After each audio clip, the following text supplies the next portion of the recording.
ከአዲስ አበባ 2 ሰዓት ያህል በረራ ብቻ ርቆ የሚገኝ ነጭ አሸዋው እንደ በረዶ የሚያበራበት ውሃው እንደ ሰማያዊ መስታወት የሚያንጸባርቅበትና በአመት በሺዎች የሚቆጠሩ ፍቅረኛሞች የሚመጡበት ድንቅ ቦታ እንዳለ ታውቃላችሁ ወይ? ብዙ ሰዎች የባህር ገነት ሲባል ማልዲቭስን ወይም ዛንዚባርን ያስባሉ። ነገር ግን በአፍሪካ ውስጥ ከነዚህ ጋር የሚወዳደርና አንዳንዶች ከነሱም የተሻለን የሚሉት ቦታ አለ። ይህ ቦታ የኬንያው ሞምባሳ ነው። ለምን በዓለም ዙሪያ ያሉ ፍቅረኛሞች የጫጉላ ሽርሽር ለማሳለፍ ወደዚህ ቦታ ይመጣሉ? ከአዲስ አበባ ተነስቶ ለመሄድስ ምን ያህል ገንዘብ ያስፈልጋልና ይህ ቦታ በእርግጥ እንደሚወራለት ውብ ነው የሚሉትን ጥያቄዎች በዚህ ቪዲዮ ውስጥ እየመለስን ስለ ሞምባሳ የሚገርሙ እውነታዎችን፣ የጉዞ ወጪውን፣ የባህር ዳርቻዎቿና ለምን ከአፍሪካ ምርጥ የመዝናኛ መዳረሻዎች አንዱ እንደሆነ በስፋት እንመለከታለን።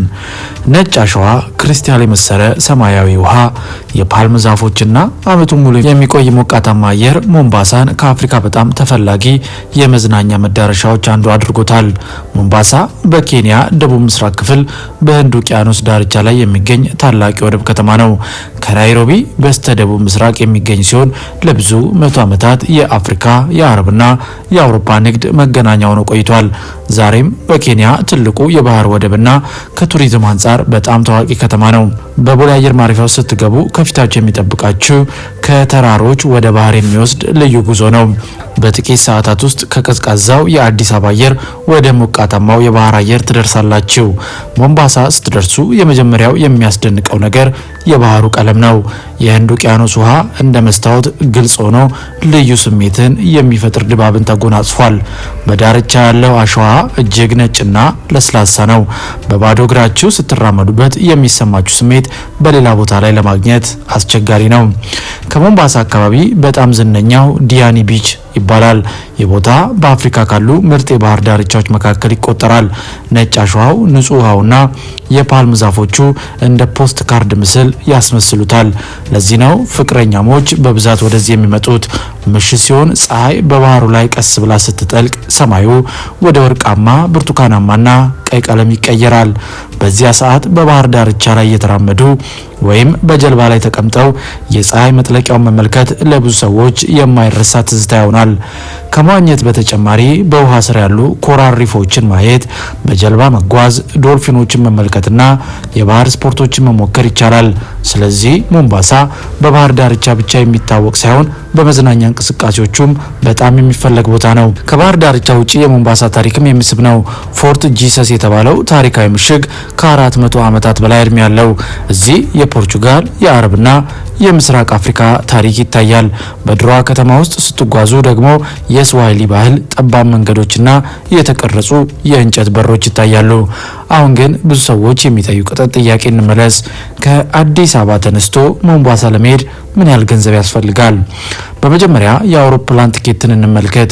ከአዲስ አበባ ወደ ሞምባሳ የደርሶ መልስ በረራ በአብዛኛው ከ300 እስከ 700 ዶላር መካከል ሊያስወጣ ይችላል። ይህም በአሁኑ ምንዛሬ ከ40 ሺህ እስከ 95 ሺህ ብር ያህል ሊሆን ይችላል። ማደሪያን በተመለከተ ቀላል ሆቴሎች በሌሊት ከ20 እስከ 50 ዶላር ያስከፍላሉ። የባህር ዳርቻ እይታ ያላቸው መካከለኛ ሆቴሎች ከ60 እስከ 150 ዶላር ሲሆኑ የቅንጦት ሪዞርቶች ደግሞ ከ200 ዶላር በላይ ያስከፍላሉ። የምግብ ወጪ ግን በአንጻራዊነት ርካሽ ነው። በቀን ከ10 እስከ 30 ዶላር መካከል ጥሩ ምግብ ማግኘት ይቻላል። የባህር ምግቦች፣ ትኩስ አሳ፣ ሽሪምፕና የስዋሂሊ ምግቦች በብዛት ይገኛሉ። በከተማው ውስጥ ለመንቀሳቀስ በቀን ከ5 እስከ 20 ዶላር ይበቃል። የጀልባ ጉዞ፣ የውሃ ስፖርቶች ወይም ሌሎች መዝናኛዎችን ካከሉ ደግሞ ተጨማሪ ከ50 እስከ 200 ዶላር ያስፈልጋል።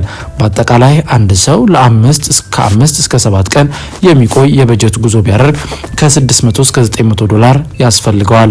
መካከለኛ ደረጃ ጉዞ ከ1000 እስከ 1800 ዶላር ይደርሳል። የቅንጦት ጉዞ ከፈለጉ ደግሞ ከ2500 ዶላር በላይ በካዝና ውስጥ ወይም በኪሳችሁ ውስጥ ሊኖር ይገባል። ነገር ግን በዚያ የሚያሳልፉት ጊዜ የሚያወጡትን ወጪ ሳይሆን የሚያሳልፉትን ትዝታ የሚያስናፍቁ ነው ያገኙታል።